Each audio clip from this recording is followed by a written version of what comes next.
They live a lot along here, and they're not working class people. They are people who dropped out of college because they saw it was stupid. And they're that sort of people. We would call them perhaps beatniks. But you see, the city doesn't like it because they aren't owning the right sort of cars, and therefore the local car salesman isn't doing business through them. They don't have lawns, and so nobody can sell them lawnmowers.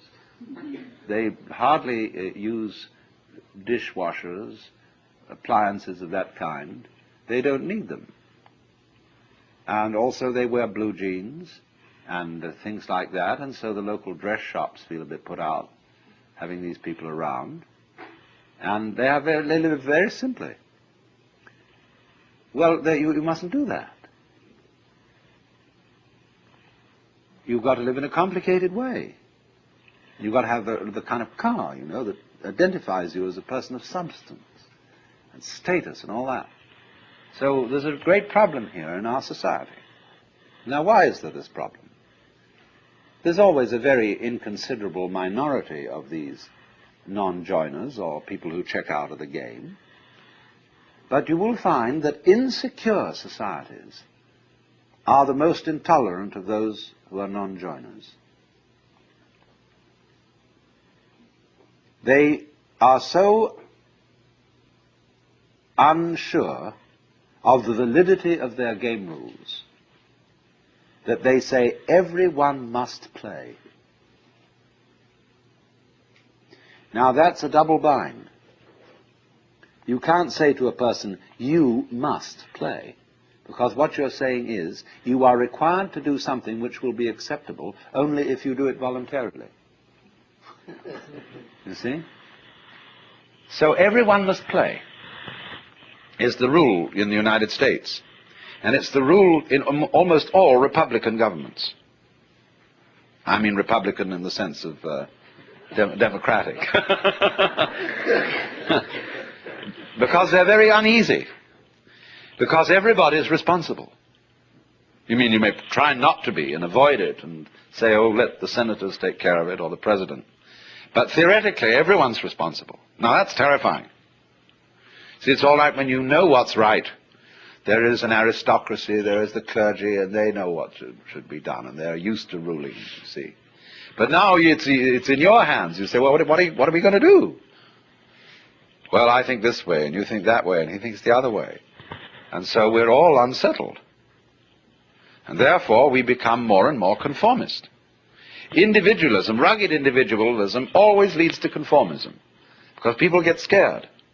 And so they herd together, and compounded with industrial society, mass production, etc. They all wear the same clothes, and they're sensible clothes that don't show the dirt too much.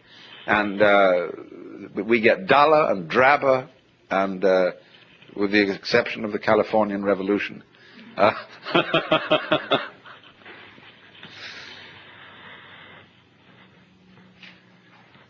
So the reason for this is, in a way, that democracy as we have tried it started out on the wrong foot.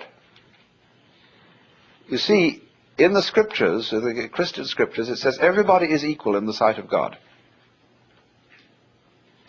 Now that's a mystical utterance. That means that from the standpoint of God, all people are divine and are playing their true function.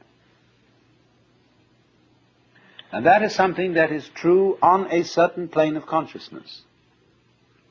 But come down a step and try to apply the mystical insight in the practical affairs of everyday life, and what do you get? You get a parody of mysticism. You get the idea not that everybody is equal in the sight of God, but that all people are equally inferior. And that's why all bureaucracies are rude, why the police are rude, and why you're made to wait in lines and are obstreperous income tax individuals and all that sort of person. Because everybody's a crook. Everybody's equally inferior. See, that becomes the parody of democracy. And that kind of society, watch out for it. It turns in a quick click into fascism because of its terror of the outsider. Now, a free and easy society loves outsiders. In fact, it's a little bad for the outsider's integrity, because he becomes the holy man, see? And people make salams and give him food and all that. They really take care of the outsider, because they know that man is doing for us what we haven't got the guts to do. That outsider who lives up there in the mountain is at the highest peak of human evolution. His consciousness is one with the divine. And great, just there is someone like that around.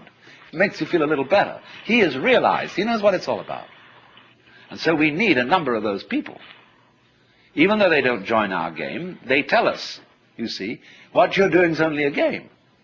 It's okay, I'm not going to condemn you, but it is only a game, and we up on that mountaintop are watching you. We love you, we have compassion for you, and but excuse please, we aren't going to join. So that gives the community great strength, because it tells the government in no uncertain terms that there's something more than government.